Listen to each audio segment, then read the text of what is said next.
Ladies and gentlemen, you are now listening to the Talking Nonsense About Impact Wrestling podcast. Cross the line in 3, 2, 1. Hello, everyone, and welcome to another episode of the Talking Nonsense About Impact Wrestling podcast. I am your host, as always. My name is Jeff, and alongside me for the second show is the freak to my crazy Steve. Everyone. How's it going, everyone? Interesting choice. Hey, you put out that thing of who the wrestler is, and there's been some interesting responses to that. It was pretty funny. It gave me a good laugh. I needed it. Very good one. Yeah, totally off the wall, weird episode, but it's something, if you've been following us, that I kind of need to do. It's good to get back in the game, talk to Craig and catch up, and have a distraction. It'll be a little different of an episode. On top of that, we're just going to do 6 topics for hot topics or headlines, and then call it. And we'll have a lot more fun stuff throughout the week that you guys will see, as far as the unboxing and the crate giveaway, a bracketology for the new tournament, which you guys have been giving us examples on the music, which is great. Keep that up. There's a few ones on there that I think need to be taken off, but we wrote down everything you guys recommended. So, and then on top of that, Ellie's here. So let's see how this goes. How's everything? You got a call to go on in a little bit, so Yes, I'll be joining the Impact Press Pass, speaking to the EY and Rich Swan in about 7 p.m. my time, 2 p.m. for the States. So it's a couple hours. Should be a fun one. Should be interesting, yeah. Now that we know, especially that it's the definitive, it is the headline match, the main event for Bound for Glory. I don't know if we'll talk about that on the topics today, but I think there's a mixed review on or reaction to that. I think generally what we will see will be positive when the bell rings. I just think and obviously there's a built-in storyline, but we'll see what happens, and we'll see the lead up and if the perception changes. But I was really sold on that. I know we didn't do what went down. You did by yourself. But I just want to mention that I do think that promo this last week with Scott and all that really did help set the tone for hopefully the momentum we're trying to build for this main event. So yeah, Blues Clues. All right. So with that being said, let's go straight to headlines.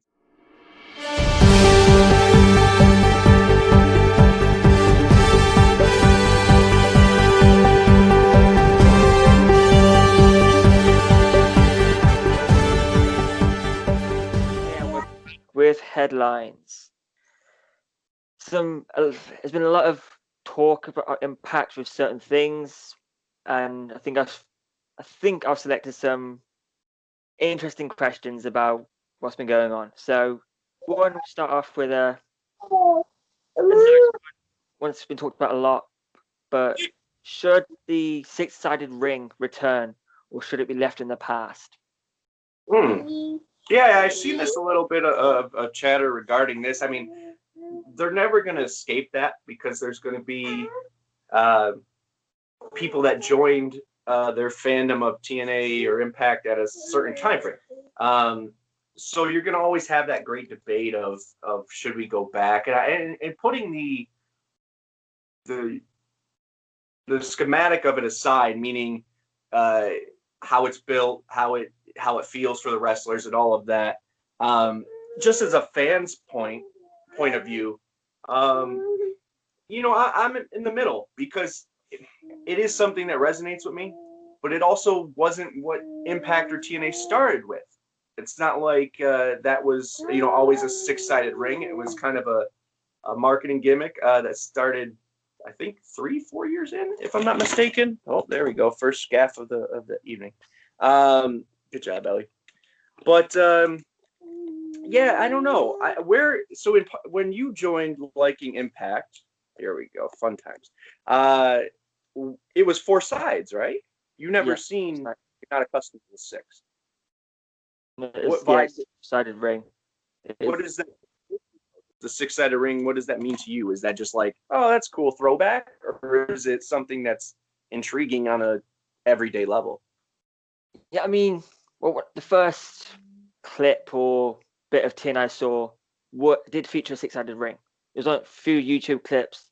So I did see the six-sided ring, but I wasn't. I thought, oh wow, cool, six sides.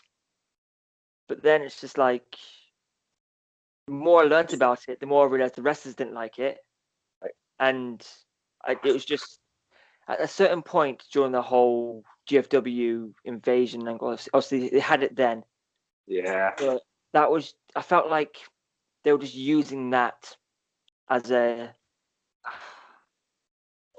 Like make a them prop. noticeable. Yeah, like, to Yeah. keep them try and keep themselves relevant by saying, "Oh, Probably. look, we still have a six-sided ring." So I Yeah.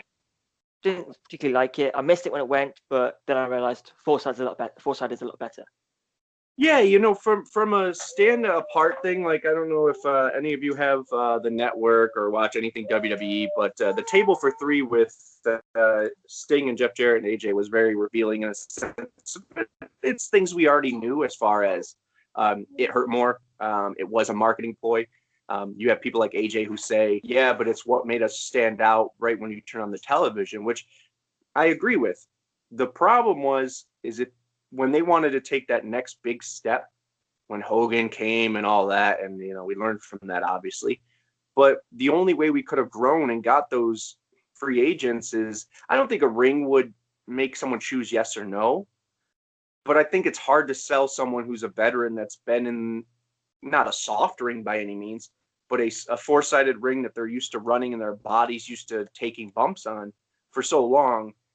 So from that point of view, I get why it's not a big talking point for a lot of the wrestlers as far as them wanting to still have it or whatever. Um, I would say that, and I see a lot of this too, is it being a more of a not a gimmick, but a special event. Have it be a TNA throwback or it just be a six-sided steel lockdown pay-per-view or whatever the hell it is. I think on a day-to-day basis, it wouldn't work anymore though. No, it It's too it is a gimmick. tough for the fans, but I mean, I will say this: I did like the look of the six sides of steel. I liked Oh, that. That looked cool, lockdown and awesome. right. But it's not really much need for it anymore. Yeah, I think use it for TNA throwback stuff, but doesn't need to be a mainstay anymore. I agree.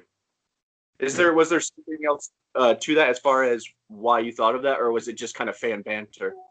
It was a lot of fans talking online about it. Like it started up a conversation. Yeah. It would be a good one to ask. No, yeah, I see it quite often. I just didn't know if there was rumors of something happening. I got kind of Oh alarmed. no, nothing that's been talked about from the talent side anyway. Um, so then move on to number 2 with Miro, aka Rusev, reportedly turning down a six-figure deal with Impact. What do you think that money should go towards? Uh, uh, a better investment, and I'm not saying that in a sour grapes type way. I think he has the potential to be something big. I thought originally he was going to be that mystery opponent at Slammiversary. Obviously, he had COVID, and I don't know if that changed the plans or if he's bullshitting or not. He seems to be quite a I don't know how to say kind of very not egocentric, but a very confident individual. And says whatever he wants and then backtracks on Meltzer and stuff. So uh, maybe he's just playing the game. Who knows? Would I like to think they offered him that? Yeah, if they really viewed him as a big deal. It's cool that they're going out and trying to spend that money. Is it a loss? I want to hit that point and say, to me, not yet. And we have so much talent right now. Do I think a Miro, best man, blonde hair, uh, the guy I saw in AEW so far, is he a game changer? I don't think so. And that's No. not sour grapes. I hope he does well. I hope AEW does well with him and books him into something that makes sense. But right now, I'm not upset. And if it was a 6-figure number for him, I'd love to use that on either locking up our own talent like Ethan, that's contracts are expiring, or maybe run at someone that is a game changer. And currently, besides from people like Okada or people in New Japan, the only real big game changer out there that's not signed to me is CM Punk.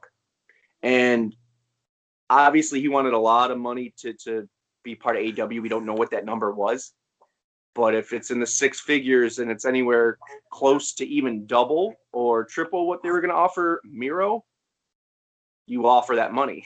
So I think there's other options out there. Maybe not as strong as Miro, but as far as game changing, I think that's number that you throw at game changing talent. And I just don't see, or a needle pusher, or needle mover, as we say on the show. I don't know. Am I wrong? Does it sound like sour grapes? I don't. No, I mean, yes, if he'd have come to Impact, it would have got some sort of good buzz. Yeah, initial buzz. Yeah.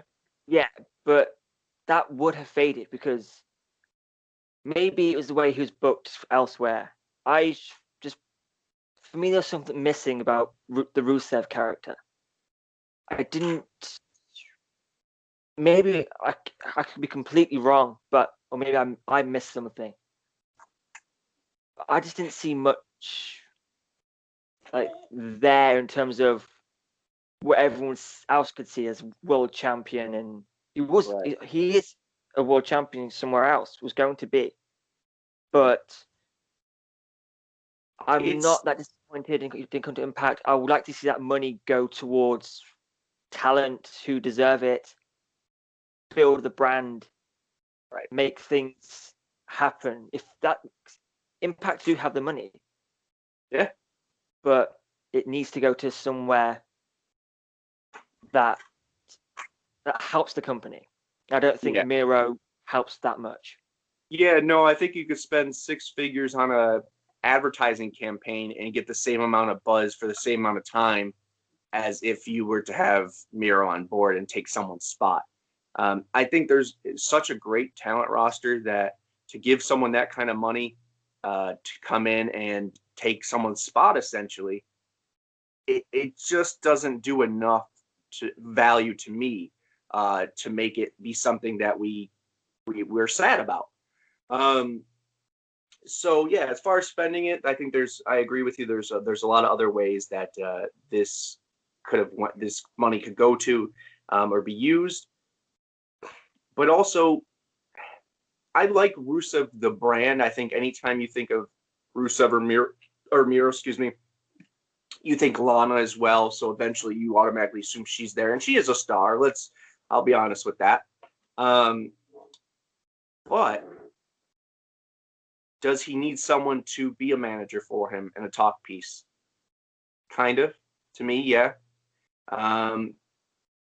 Does he need something more than just being a guy who wears Gucci t-shirts and blonde hair? Yeah, I don't know what the gimmick is yet. I don't know what his creativity can chalk up, or Tony Khan's. So it's a wait and see thing. But I think he's one of those people, if we're already saying it, with AEW, that if he came to Impact, it's on creative to make or break him. And I think he is just who he is, but the creative side of it has to bring the rest out or make him feel relevant or important or a little more on the main event status. So it's nothing against him. I think he's a great talent. I just don't think if you're spending $6 million that you're going to get your money's worth compared to insert bigger name here that doesn't move the needle. Right. Yeah. What more is there to say? I mean, I think where he is now over in AEW, I think he's better suited there because they have they still have a lot of buzz right now, and he still wants the buzz to keep going for him. I think Right. I'm not too disappointed. Would like to see him in Impact. Yeah, I would have, but it's fine. He's got there. Nothing we can do. I'm on the same page. Yeah. So, speaking of talent, James Storm is rumored, or haven't seen anything confirming, but there's been a lot of talk that he's a free agent and no longer with the NWA. Would you like to see the return of the Cowboy? Simple answer is yes. I don't care if he comes out and takes a dump in the ring. I don't care if he just pops in and says hello. There's something about James Storm, like him or not, as far as how you perceive his character or the human being, whatever it may be. James Storm is TNA and Impact. Impact is James Storm. It just goes hand in hand. He is as loud and as he could be, and whatever he does, I still think there's something comforting about a James Storm being back. I know that's weird to say when he's such a loud, rugged character, but there's something, something nostalgic and nice about that. But also, I don't think it would take six figures to get him there. So we got that going for us. And I think it would cause, if not more, the same amount of buzz that a Miro would do, especially if a Bobby Roode eventually joins. Because we had Brian Myers respond to our tweet not too long ago about who would you like to see an Impact if you had the money. And his answer was beer money. So either that's something he really wants, or it's something that's going to happen, or it's something he wants and is going to happen. But I foresee beer money reuniting to an already stacked, in this last episode of Impact showed that, a stacked tag team division. I mean, to see Motor City and Beer Money one more time, to see Good Brothers versus Beer Money, Rascals, Ace and Fulton even. There's just so much talent there. The North. I don't know how I forgot that. The North, to me, are the new Beer Money. I think both of them could be world champions if they stay. So there's just so much to play with there. And that's the kind of investment I'd rather Impact make. Instead of just throwing big money at someone who will get you some good press for a few weeks or the marks off your back for a little bit, let's invest in someone who was invested in us for the longest time and give the true fans something to be excited about, and let the people online who would be skeptical of Impact be like, oh, wait, I love James Storm on Impact. I remember when he did this or that. I mean, for every person that watches Impact, I bet you they each have a different version of James Storm that they remember as that's the era when James Storm was this. That's when he was with this. I mean, from AMW to Beer Money to Fortune to the Revolution to BDC, or not BDC, the DCC. BDC, there we go. DCC. So there's a lot of different James Storms that bring different emotions, and that's, I think, to come full circle, is the investment that Impact needs to make in people like that. Yeah, I agree. I mean, I would love to see the Cowboy back in Impact because he's one of my favorites. I mean, I first started watching at Bound for Glory 2012 when he and Bobby Roode had that amazing street fight. Okay. I loved that and thought, and obviously it's the payoff to arguably one of the biggest and best tag team breakups. Oh, yes. So I know I saw when I put the tweet out about would you like to see him back on my Twitter, someone responded, I can't remember who, apologies, said that they don't want another has-been in Impact, and they want focus on the young talent. Now, James Storm is not a has-been. He's still on top of his game. He's still one of the best right now. And even so, I mean, James Storm, if he was backstage, the amount of advice people could sit under the James Storm learning tree and learned so much from him. So I don't see it as a has-been. I would like to see James Storm back because the way he went out was really, really crappy. He shouldn't have gone out like that. Yeah, no, I agree with you there. What? You want to exercise? Show what does Jordan Grace do? Exercise. Show him. Being shy. She does the muscle pose like Jordan. Yeah. Let me try. Yeah, no, has been. That's such a douchey term. And I don't know if they're referring to Eric Young or EC3. Either way, they're wrong on both of those accounts. Now, could I say, for that person, I would say this: even if you think he's a has-been, if you just replace RVD, Rhino, or Hernandez with James Storm, do you think he doesn't add more to the? And I love all three of them, what they're doing right now, but he's James Storm, and there's something. He was a day oneer, literally a day one Impact guy, and he could still go. He's in shape. He's passionate.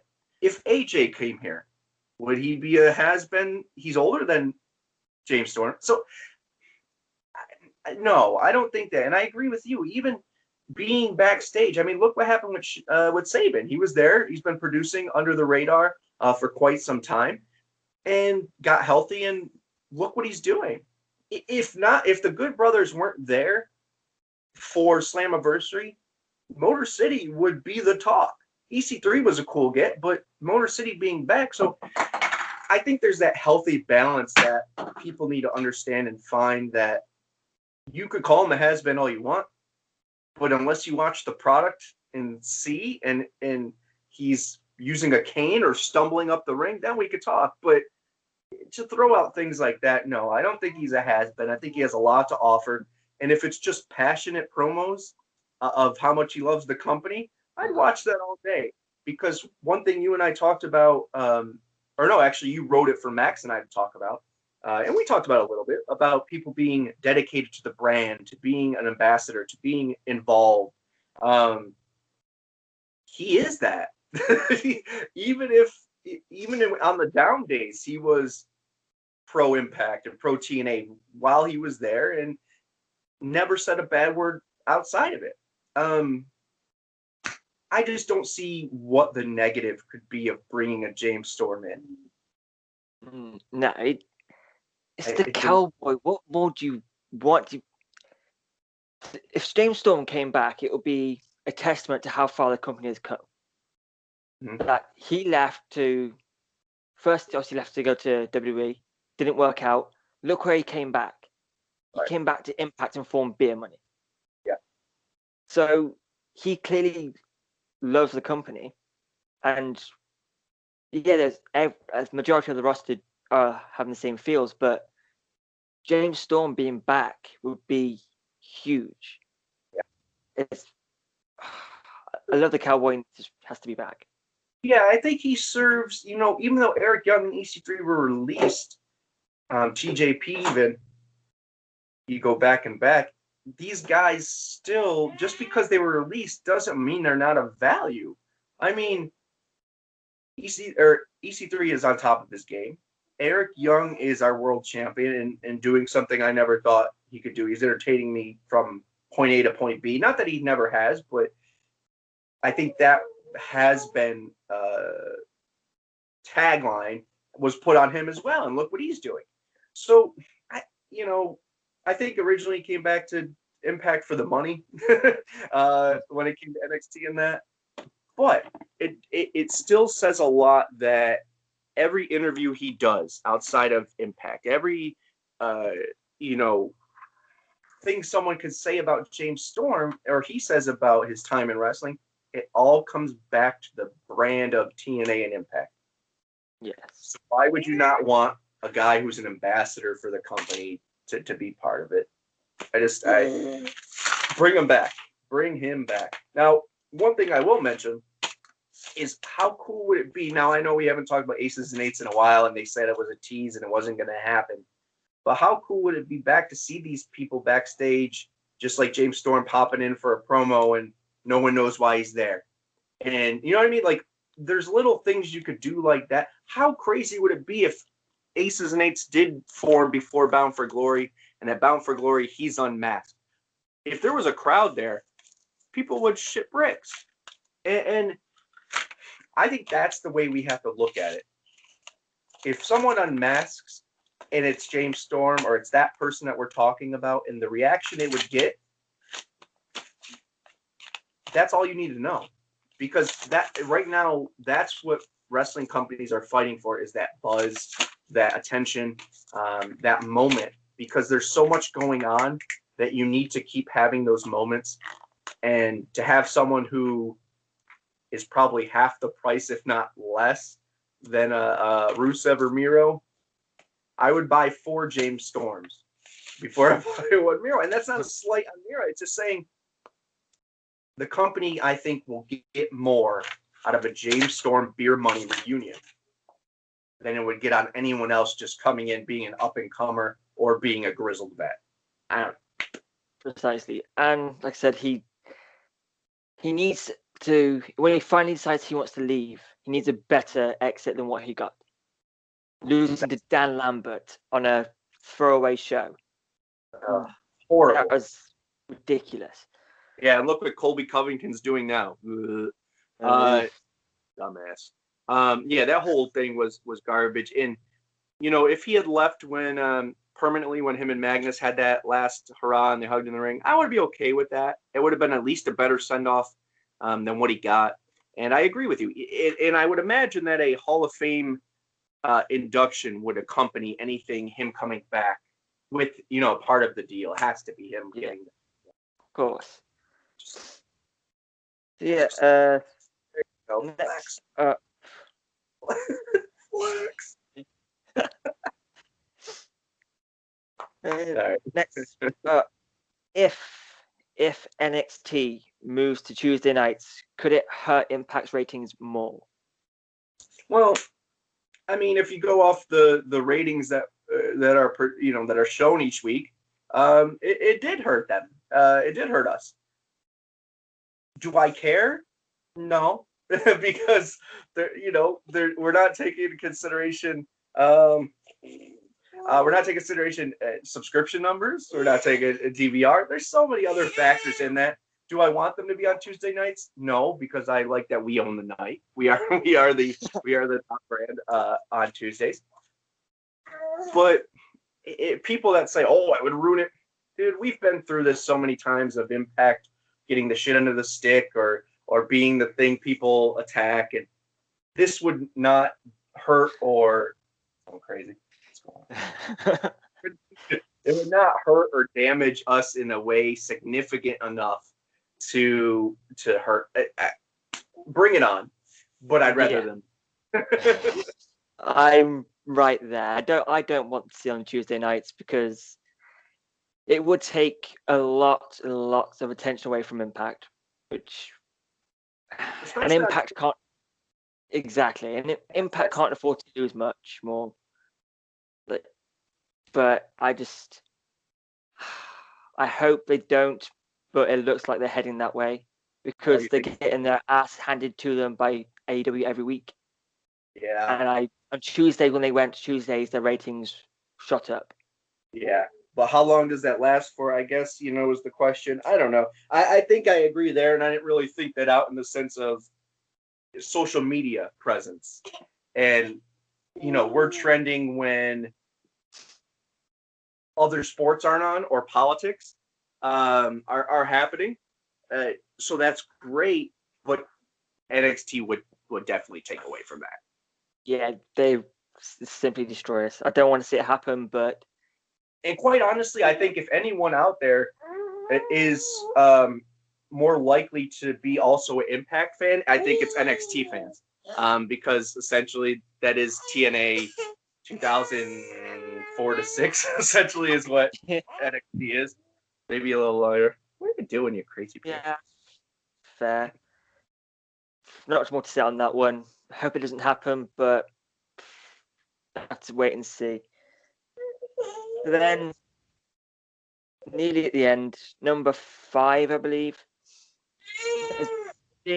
a lot of chatter on social medias, especially after her match at Warrior Wrestling. Some people want to see Tessa Blanchard return to Impact.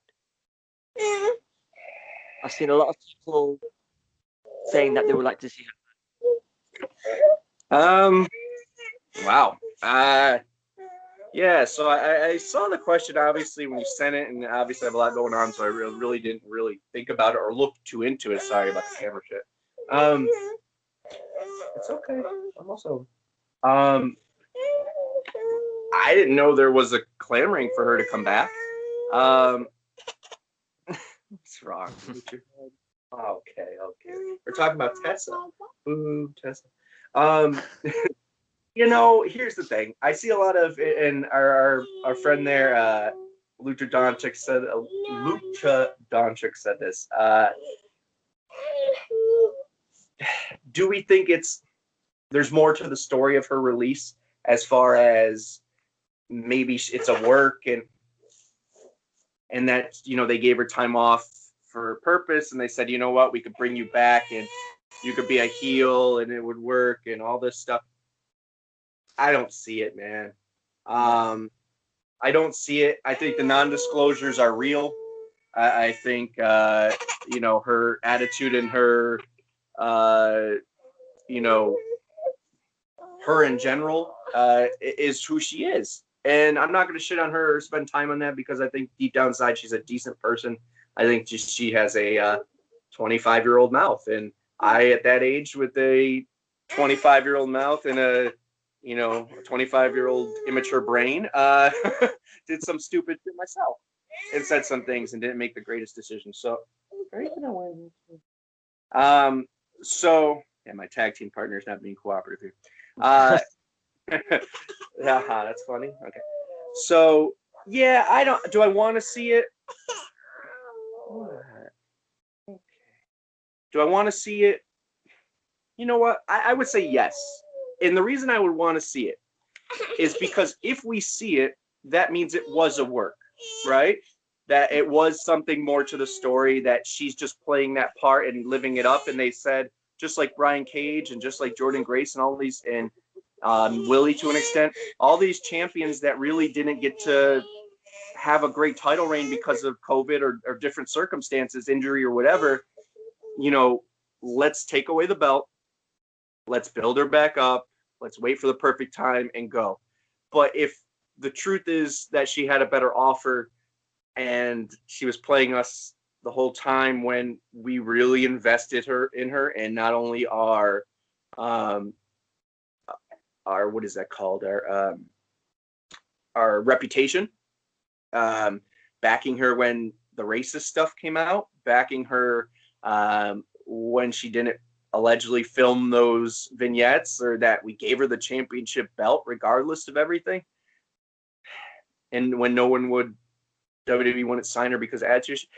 There's too much there, that if that's all true, that I couldn't get over it as a fan at the beginning.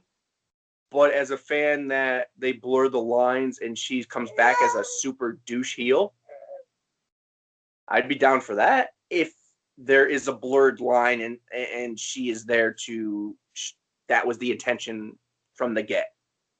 I don't know. See, when I first saw someone put the tweet out about it, my response was, I've stuck with Impact for a lot of stuff, for all the bad stuff, and I haven't tuned out. If Tessa came back, that would be enough to make me change the channel. Really? Yeah, I do not want to see her back, even if it was a work shoot thing. I don't want to see her back. Yes, she could draw. She drew. There's no doubt. She, as world champion, she drew. Yeah. But I don't know. Like I said, Impact stuck with her through it all. All. And wrongly or rightly, yeah, she didn't. I don't think she repaid them in the way she maybe should have. Yeah. You can't. I mean, if you have a job, you have a job. No, very few people, including myself, are out of work due to COVID. If Fair. she had a job there, but she didn't want to film a few little vignettes, supposedly.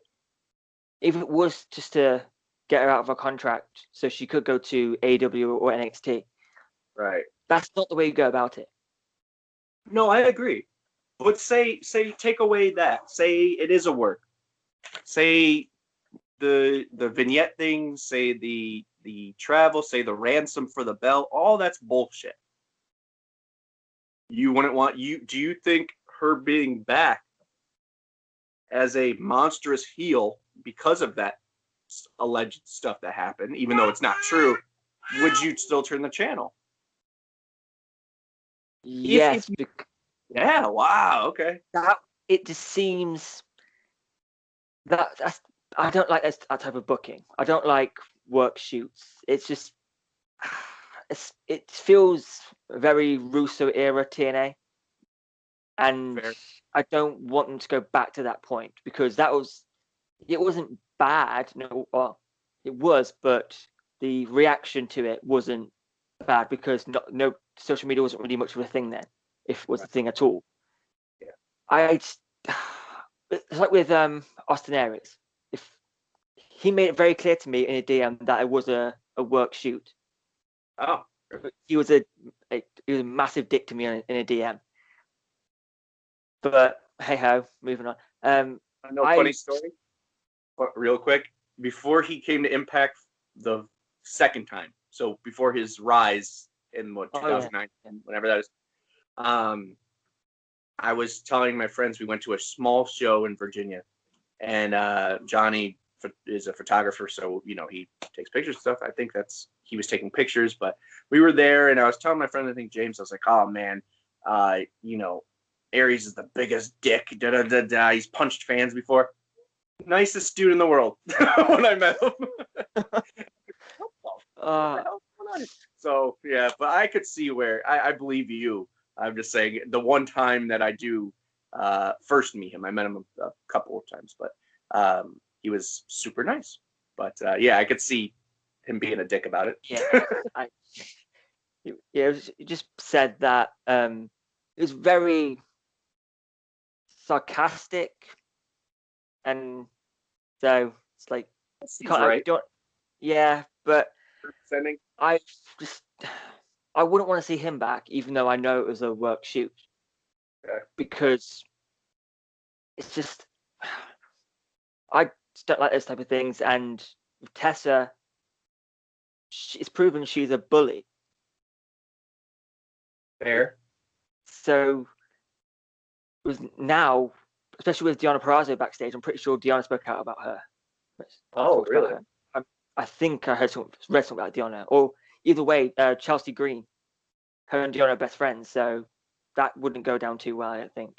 Yeah, that makes sense. I didn't know all that. See, my perspective on a lot of it is we don't know what goes behind closed doors, right? But eventually, if the same thing keeps being said about this person, no matter if I have a good interaction or you have a good interaction with them on one random day, doesn't mean it's not true or that it's not as present as it sounds, because it probably is. There has to be a reason besides jealousy or hate or whatever it may be that a lot of people, right or wrong, ganged up on her at that time. Yes. So there has to be an inkling of truth. Now, once again, 25-year-old, 24, whatever she is, I know females mature quicker than men, but with me at 25, I am not the same person I am now, and I made mistakes. So I get that, but that's a big mistake. And if everyone says it's a continuous thing and that's continuously how she is, there has to be, I don't want to bring this up, but hey, Dave Chappelle said about Bill Cosby. Look, 1, 2 people say it, okay, they're probably half right? One person. 10 people say it, half of them are probably right. That's fine. Yeah. So if enough people say it and you exclude half that you think are jealous, that other half are telling the truth. So there has to be, and we could debate her all day, but there has to be some inkling of truth to that. Right. Has she matured? She's been given a title and then allegedly refused to give it back. She's matured and then allegedly doesn't want to film vignettes. So from that standpoint, I agree. And with Aries, and I love Austin Aries, always have, but I can see that there's a point, especially with this locker room, that's very positive from what it seems. To bring someone in there, yes, talent aside, would I rather have a B player that has a great attitude and is all for impact over someone who's an A player that really isn't and is a detriment to the locker room? It doesn't balance out. So, yeah, I guess I'm there with you in the sense of, no, I don't want to see it, even if it was a work, because there is still inkling of the relationships burned or bridges burned between Deanna and Laurel, or whatever, so on. So it's hard. It's hard because would it get us buzz? Yeah. Would it get us a lot of buzz? Probably, especially after this Basil stuff. In the picture in the WWE Battlegrounds game. Is it the right type of buzz? Would it be the right type of buzz? That is a point, my friend, that makes sense, because yes, I know that if she signed with AEW or NXT or WWE tomorrow, those fans who called her racist and hated on her would fully flip, as they already have, if not more, would come out of the woodworks. But if we were to do it, we are still in that position where I think they would say, oh, it wasn't a work shoot. Regardless, she is only going there because WWE said no to her again, or some bullshit. So, in that regard, you're right.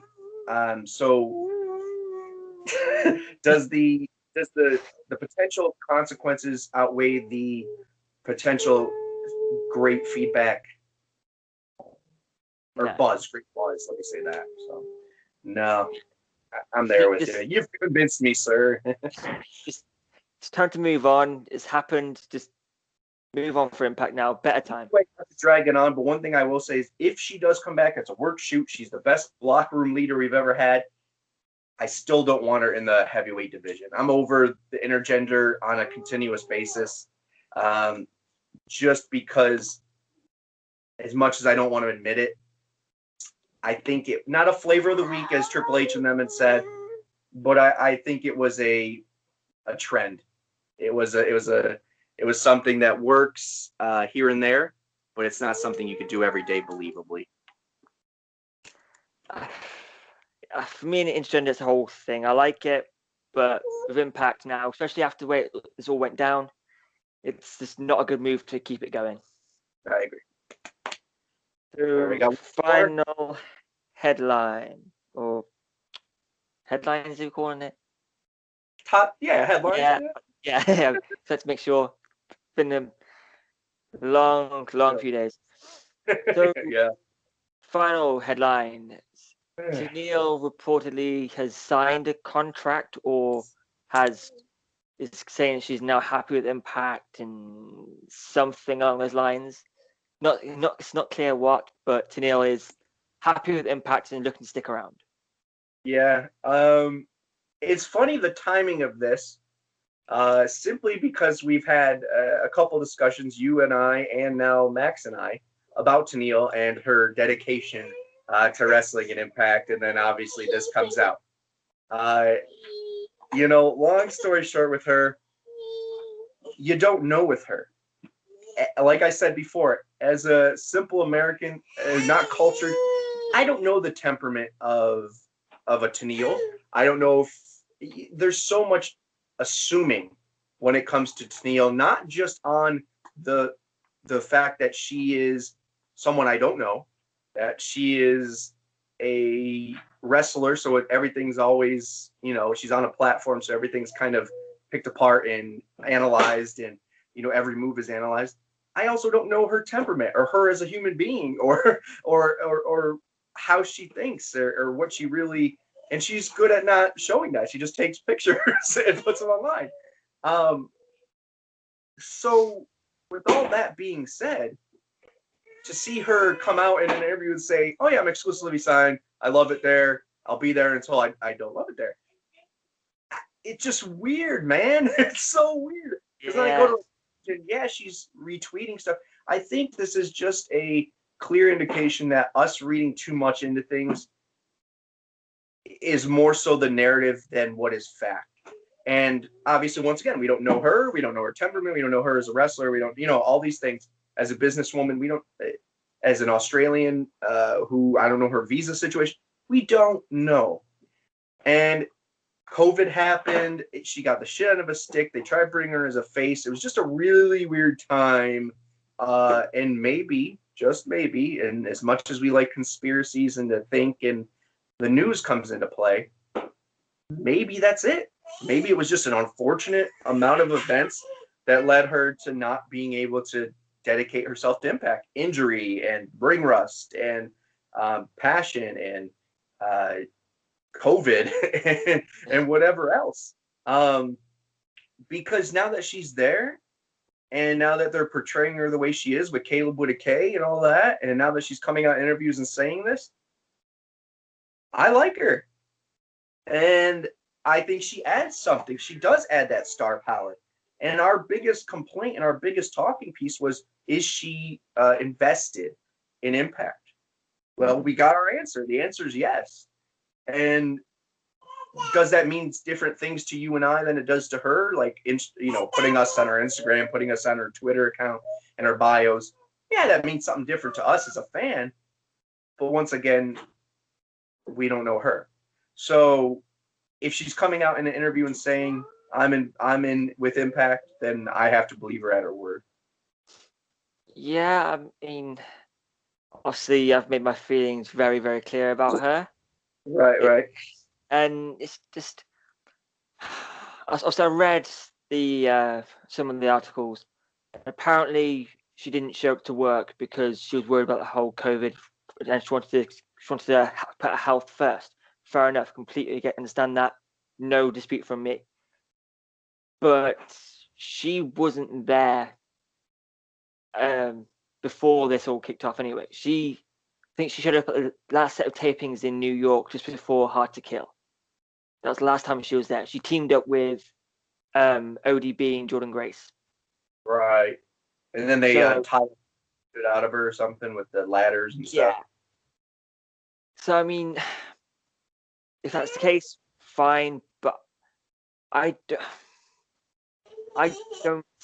still don't completely believe that she's like completely invested with Impact. Even though she said it, and maybe she has signed some sort of exclusive deal. She still made it clear in an interview with Chris Van Vliet just before Bound for Glory last year that she does want to go back to WWE someday. Okay. So her focus may be on Impact, but she still has one eye on WWE, which means she's still not completely focused. Okay, and that's fair. But once again, that was a year ago, almost. Yeah. Times change, management, perception of the company changes. She was just released when she said that, pretty close to it. So, I mean, we got to just unfortunately take everything into account. Just because people also don't say stuff but end up doing it doesn't mean it's not there. Gail, my favorite knockout of all time, next to Awesome Kong, she came here. She didn't say she wasn't focused on going back to WWE. When that opportunity came, she sure as hell went and then came back. So I think even though people don't say it, maybe it is on everyone's mind. Look, EC3, he loved the opportunity Impact, but all day he dreams about sports entertainment or whatever that post was. He was already there when he was still here. Brian Cage was already there when he was still here. So I think there's other things like that matter. But at the same time, actions speak louder than words to me, more than words. So if she's there and she's invested in, they're giving her the spotlight, I would like to assume that this isn't a Cage and Johnny Impact and fill in the gap here of people they're giving the spotlight to right before they leave. So if she's invested and she's there for Impact, I'm excited because I actually think this character that they're now giving her is more like the perceived notion of what we think of her. And I think that's going to resonate with a lot of fans and a lot of the Impact audience that maybe was sour on her. But once again, Time will tell. Yeah, I agree. I mean, it's just those who you mentioned, Johnny Impact, Brian Cage, and they came in and was signed straight away, so they know they had 2 to 3 years to get Impact to the top. Tenille came in, few dates here and there, just to get on TV and get a payday. It wasn't to build the Impact brand; it was to build her brand. But I understand wrestlers need to build their own brand just in case things don't work out for them. I completely understand that.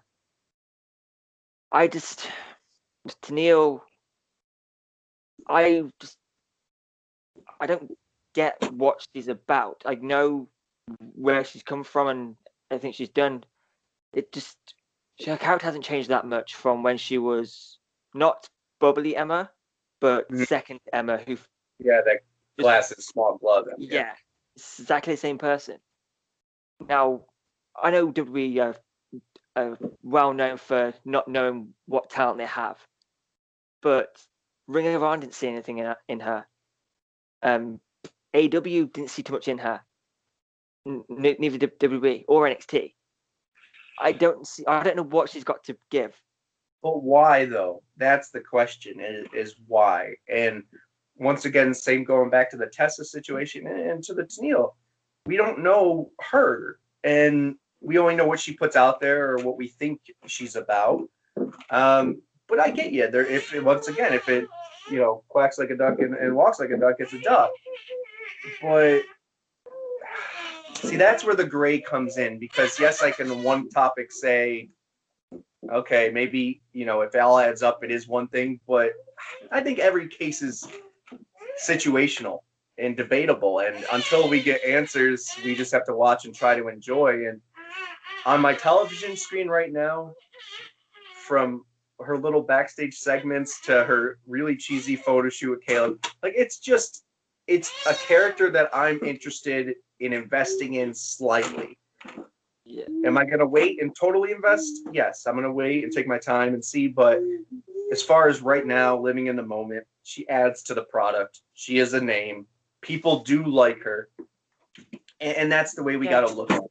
It's when she stops adding value to the product is when my tune will change. Like when she first came out and that segment and was a really bad promo. Okay, I was there with you. But this last little push they're giving her with Caleb and stuff, it didn't win me over, but it's got me as a better taste in my mouth. Yeah, maybe I'm being too smarky about it, but maybe if I just focus on more on what's going on the TV screen. But it's something about it for me that, yeah. It's hard not to. It's just like the Lucha Brothers. Like, yeah, I love the Lucha Brothers. I think they're an awesome set of talent. Ellie, don't do that. You're going to fall. I gotta go. But yeah, it's just like Lucha Brothers. It's hard. They're great. I love what they're doing on my television screen. But can I tell the booking style and their opinion, what they say outside of this, mean they're probably going to leave? So it's hard to invest. Same with Cage. Yeah, it was hard to invest. So from that standpoint, I get it. But I think we're in a day and age, just like in sports, where the power is going to the wrestlers and to the athletes, which means, you know what? I'm only going to sign a short-term contract because I don't know what my other opportunities are, my money situation is, or what's out there. So let me do 2-3 years to build my brand and this brand, and we'll see where we're at after that. So I think the power is in the hand of the athletes for the first time in a long time in sports and in sports entertainment. Yeah. So we're going to see that for a little bit, where they're not invested in swing, holding that flag of Impact as they go down the street, or go to an interview. It just is what it is. Do I think that will die down? I do. And to come full circle, that's when people like James Storm in the locker room, Eric Young in the locker room, really do help, because these guys will wave that flag because they come from an era where you do that. And I think their voice will persuade people that are in that locker room. Not that they're gullible, but they'll persuade them in the sense that they'll say, you know what, man? Yeah, let's make a run for this. My legacy will be more, and I will make more money by simply investing in this company and making it be as big as it could be. Yeah, agree with that. It's just maybe it's just my blind loyalty to Impact that's affecting my judgment on the loyalty of the talent. But oh, don't worry, it hurts me too. It's hard for yeah. things, but after all these years of watching and all of these years of getting worked up or frustrated about things that don't end up happening, I just have to. I'm gonna take a breather and let it marinate and see what happens. We'll see. But tonight is Impact. We're actually gonna. I'm gonna live tweet again. I kind of need the distraction, so I appreciate this distraction. We'll put this up now or as soon as we can. You obviously have to run to get onto the press pass, which is awesome. I don't know what you could ask them. Ask them their loyalty to Impact. In your bio, guys. Yeah, no, I don't know. Have fun with that, and thanks for this. We'll have this up. We'll live tweet tonight. It'll be me. We're still looking for help. So please, if you're interested, contact us. It's not much work at all. And be part of our family and help us get this where we want it to be. Some cool things coming up. As always, stick at the end for the code word. Please send us the code word. You have, I think, 4 more days of doing it, and then we pick the winner. And right now you have a great chance. It's really easy to do. It's free, and you win some cool shit. If you haven't seen the commercial, the Willy Wonka one, go watch it. Even if it's just a laugh at us or the pictures. So, anything you want to add? That want to plug? What went down will be just I this week. It was just you this week, and you killed it. So good on that. But then we'll be back the following week together. It'll be a good time. I think right before Victory Road. Is there a Victory Road coming, right? Soon, not sure when, but it's coming. I mean, all this time is together. But thanks for tuning in, guys. I'll pass it to Craig for the ending. What are they called? Greetings? I don't know. Pleasantries. My brain is everywhere. Thank you guys for all the support and love online, and keep it up. We thank you, and I'll say my bye now and try to make my child not hate me. Yeah, just follow us on Twitter at TNAIW Podcast. Subscribe here so you don't miss anything we have coming up. Keep interacting with us. Who wants to say bye? Bye. Say bye, Dark Ellie. Bye. Wave. Ellie, let's say bye. Oh, you want me to read books? Okay, all right. Read books. We'll see all you guys for what went down, and then another what went down, and then another episode of the podcast. Yep. Oh, and then keep a lookout for more on the bracketology as far as the theme tournament. I think last I checked, we had in the 50s. Some will leave, some will be added. So please send us what you want, and it should be a good time to see what theme song we can enter in our TNAIW Hall of Fame. We already have obviously the best X Division champion of all time, which was AJ Styles, inducted. So now it's your guys' turn to choose who has the best entrance. Theme song. Okay, good way to wrap it up. We'll see you all soon. Bye, guys. Wave.